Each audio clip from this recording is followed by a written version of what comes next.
மக்களே, நான் உங்கள் கேபிஎஸ்ஐ பேசுகிறேன். என்னென்னு பார்த்தீங்கன்னா, மருந்தடிக்க வந்து பார்த்துக்கோங்க, முருங்கைக்கு சரியான வெயில். இந்த மருந்துக்கும் இந்த வெயிலுக்கும் அப்படியே கேர் ஆகுது பார்த்துக்கோங்க. தலைலாம் சுற்றுது, கண், அதாவது எப்படி கண் வந்து மங்குது, கண்ணோட பவர் வந்து அப்படியே குறையுது.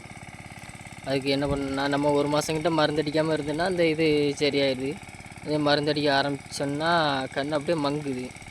நான் இன்றைக்கி தான் அதை கவனிச்சிருக்கேன். மருந்துனால தான் இந்த நம்மளுக்கு கண் லைட்டாக மங்குது. சில நேரம் கண்ணை மூடுனா அப்படியே வளையாக உடம்பு பார்த்துங்க, அதெல்லாம் இருக்குது. நம்ம என்ன செய்ய, நம்ம இது உள்ள வந்துட்டோம், வெளியும் போகிறதுக்கு மனசாக வர மாட்டேங்குது. விவசாயங்கிறது ஒரு ரத்தத்தோட ரத்தமாக கலந்துட்டு. ஏன்னா என்ன இதை விட்டு வெளியே போனாலும் நம்ம வேறு எந்த தொழிலும் கற்றுக்கிட முடியாது. என்ன வெளியே போகிறதுக்கும் ஐடியா இல்லை. ஏன்னா அந்தளவுக்கு இது விட்டு போனால் உயிரை விட்டு தான் போகணும், அந்த மாதிரி ஒரு இது. அதனால் மருந்தடிக்கிறவங்க பார்த்து கவனமாக அடிங்க.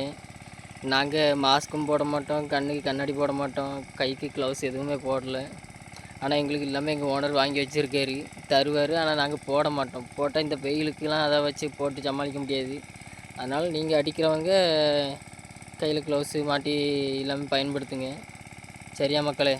நாங்களும் என்ன அதுதான் முடிவு பண்ணியிருக்கோம். கண்ணுக்கு கண்ணாடி, மாஸ்க்கு, கையில் க்ளவுஸு எல்லாமே யூஸ் பண்ணணும். என்ன யூஸ் பண்ணால் தான் இந்த வெயிலை சமாளிக்க முடியும். ரொம்ப வெயில் மக்களே, மழையே இல்லை.